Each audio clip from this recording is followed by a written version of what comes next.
کو اپنے زندگی کی مصروفیات اپنے مرضی سے گزارنے کا موقع ملا. میں اگر آج اس سرزمین پر اس چار باغ میں بات نہ کرو کہ کیا کیا ان لوگوں نے نہیں دیکھا ہے، اپنے سب کچھ چھوڑ کر، اپنے گھر چھوڑ کر اور اپنے ملک میں مہاجر بنے، اپنے ملک میں آئی ڈی پیز بنے اور اس کے لیے پاکستان کی جھنڈے کے لیے قربانی دیے، تو یہ ہمارا آج پھر یہ عزم ہے، اس قوم کی بھی عزم ہے، ہم سب کی بھی عزم ہے کہ انشاءاللہ تعالی اس ملک میں امن قائم کرنے کے لیے کسی قربانی سے دریغ نہیں کریں گے، اور اس میں انشاءاللہ تعالی آپ کے شانہ بشانہ آپ کی آواز ہر جگہ تک پہنچا کے رہیں گے. اس زمانے میں بھی اور آج بھی انشاءاللہ تعالی آپ کی آواز پہنچا کے رہیں گے. یہ سب سے اہم بات ہے کہ اس ملک میں امن ہو، پیس ہو، اور اسی وجہ سے ہمیں اس دن کو یاد رکھنا چاہیے کہ کیا کیا ہوا، کتنے کتنے مظالم کس کس پر ڈھائے گئے. تو اس لیے میں اپنے بات آگے جانے سے پہلے یہ بات ضروری سمجھتا تھا کہ آج کے حوالے سے، آج وہی 16 دسمبر کے حوالے سے، اے پی ایس کی واقعہ کے حوالے سے ضرور بات کی جائے اور بات کرنی چاہیے. اور زندہ قومیں وہی ہوتی ہے جس کو اپنی ماضی یاد رکھنا چاہیے، کیا ہوا، کس نے قربانی دی، کون ساتھ کھڑا رہا اور کون نہیں کھڑا رہا، تو یہ یاد رکھنا چاہیے. تو اس لیے میں نے آج اپنے لیڈر کی بات کی. مجھے وہ دن یاد ہے کہ اس نے، جب میں خود بھی اے پی ایس میں تھا اور سب نے اے پی ایس کی واقعہ کے بعد میرے ساتھ بھی اظہار یکجہتی کا اظہار کیا، تو میں یہ بات ضرور کہتا ہوں کہ میاں صاحب نے کہا کہ کون سی تعویذ ہے آپ کے ساتھ کہ اتنی دفعہ آپ بچ گئے. میں نے کہا کسی کی دعا لگ چکی ہوگی، آپ جیسے لوگوں کی دعا لگ چکی ہوگی کہ میرا صبح شام اور پوری زندگی اپنے عوام اور اس قوم کے لیے، ان کی مشکلات حل کرنے کے لیے، ان کے ساتھ مشکل میں کھڑے ہونے کا ہے. تو یہ ہمارے زندگی کا مقصد ہے، انشاءاللہ تعالی آگے لے کے جائیں گے. ابھی میں ان نالائقوں پر آتا ہوں، ان کو شرم آنی چاہیے. میں نے دیکھ لیا کہ ہم جا کے پارلیمنٹ کے سامنے دھرنا دیں گے. اے بے شرمو، آپ تو پارلیمنٹ کو مانتے ہی نہیں ہے، کس کی بات کرتے؟ اور دوسری سائٹ پر کہتے ہیں کہ ہم حکومت یہ کرتا ہے اور وہ کرتا ہے.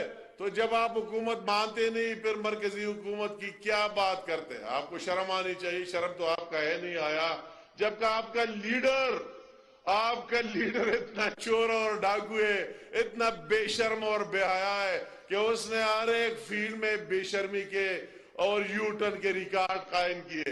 تو اس کے فالوورز کا کیا؟ مگر میں ان کے فالوورز کو کہتا ہوں، میں ان کو کہتا ہوں جو اس کی زندہ باد کے نعرے لگا رہے تھے کہ کیا آپ اس طرح جھوٹے شخص کے ساتھ کیوں کھڑے ہو؟ اس طرح جھوٹا شخص کہ اس کی ساری زندگی جھوٹ سے بھری ہوئی ہے، اس کی ساری زندگی دوسروں پر الزامات سے بھری ہوئی ہے. اس نے تمام ہمارے لیڈرشپ پر صرف الزامات لگائے. مگر اللہ تعالیٰ کا احسان ہے کہ روز بروز ہمارے وہی لیڈر نواز شریف صاحب، شہباز شریف صاحب سے لے کر سرخ رو ہو رہے اور وہی جھوٹے الزامات جھوٹ ثابت ہو رہا ہے. مگر آپ پر تو اس طرح ثابت ہے جس طرح ہم کہتے 2x2 2x4، 2x2 ہو گیا. اس طرح ہم کہتے ہیں کہ آپ نے کون سی چوری نہیں کی.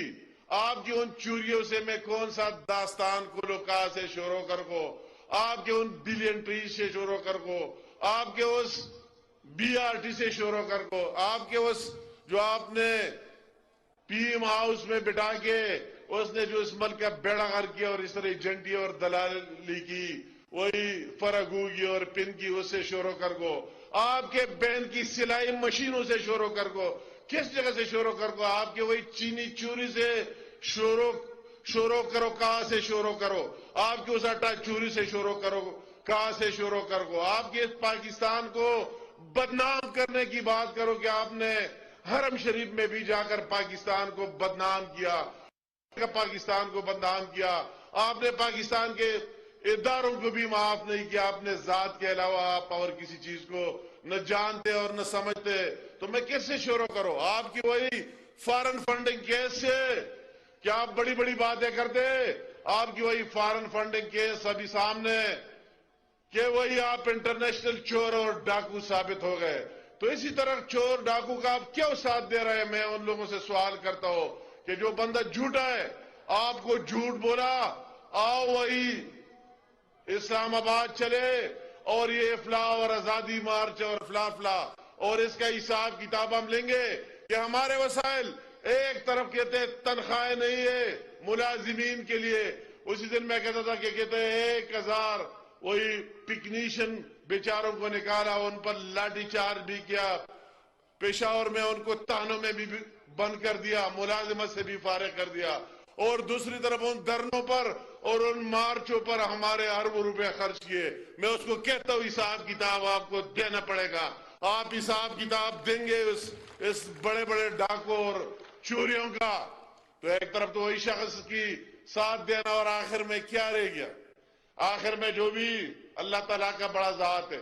اور میں پھر اپنی قائد کی بات کروں گا. نواز شریف صاحب نے کہا کہ میں اس چیزوں میں نہیں جانا چاہتا ہوں، اپنا مقدمہ اللہ تعالیٰ پر چھوڑ دیتا ہوں، اس کی عدالت میں چھوڑ دیتے ہو کہ کون چور ہے، کون ڈاکو ہے اور کون امین ہے اور صادق ہے.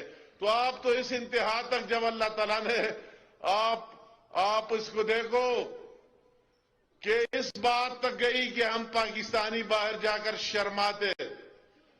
سعودی میں لوگ مزدوری کرتے کہ آپ کا وزیر اعظم تو گڑی بھی چوری کر کے، خدا کے بندے، وہی حرم شریف کی گڑی بھی چوری کر کے اور باہر بھیج دیا. عمران نے تو اتنا بدنامی دی پاکستان کی قوم کو کہ چور تک، اتنی گھڑی چور بھی ثابت ہو گئے، آٹا چور بھی ثابت ہو گئے، چینی چور بھی ثابت ہو گئے، فارن فنڈنگ چور بھی ثابت ہو گئے، سلائی مشینوں کے چور بھی ثابت ہو گئے، BRT کے بھی چور ثابت ہو گئے، ہر ایک چیز کی بلینڈریز کی بھی چور ثابت ہو گئے. تو کس چیز کی آپ باتیں کرتے؟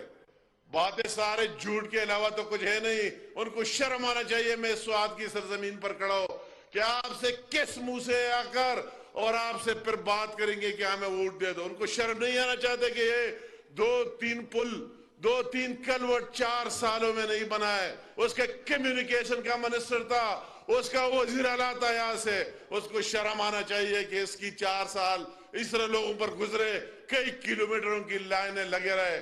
اللہ تعالیٰ کا احسان ہے جب ہمیں موقع ملا ہم نے اس پر کام سٹارٹ کیا کہ عوام کو سہولت مل جائے اور ریلیف مل جائے. پھر آپ کے پاس کس طرف آئے گا؟ بغیر بدنامی کے، بغیر چوریوں اور ڈاکوں کے اس نے کوئی کام کیا نہیں. ایسے شروع کر زد تک چور ہے، ابتدا سے شروع کر کے آخر تک نوکریاں بیچی، ہر ایک کام بیچتا ہے، ہر ایک چیز کا ایک ریٹ اور معیار مقرر ہے، دینے کی بجائے نہیں. آج اگر آپ کی نادرا کی دفتر کھل گئی، یہ تو انہوں نے بند کر دیا تھا، آپ کا دفتر بھی بند کر دیا. آپ کے ساتھ پیار پرائیں گے آپ اور لوگ کہیں گے بیٹا، اور عمران خان کی اصل شکل عوام نے دیکھ لی. اس ملک میں اگر بہتری لا سکتا ہے، اس ملک کا دکھ درد جس کے ساتھ ہے، اس لیڈر کا نام نواز شریف ہے اور اس کی ٹیم اور پارٹی ہے کہ اس کو روز اول سے دیکھے.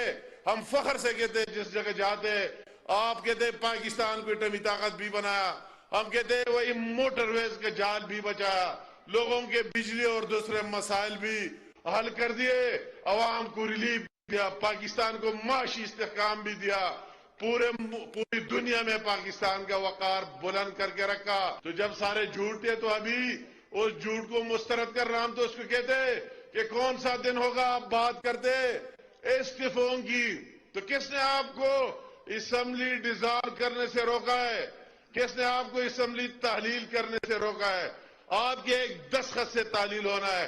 آپ تو کہتے کہ جان بھی حاضر ہے، جو جب جان حاضر ہے تو ایک دستخط بھی حاضر کرے. دستخط تو حاضر ہی نہیں، دستخط تو کر ہی نہیں سکتے کیونکہ آپ کے وہ چوریاں اور ڈاکے بند ہو جائیں گے. ہم تو کہتے ہیں اسمبلی ڈیزالو کرو، KP میں دوبارہ جنرل انتخابات کرائیں گے اور آپ سے جان چھڑائیں گے اس عوام کو. جس طرح مرکز میں آپ سے ریلیف ملی ہے اور اس کی جگہ شہباز شریف وزیر اعظم ہے، وہ چور ڈاکو کی وجہ یہاں سے بھی KP میں آپ سے جان چھوٹ جائے گی.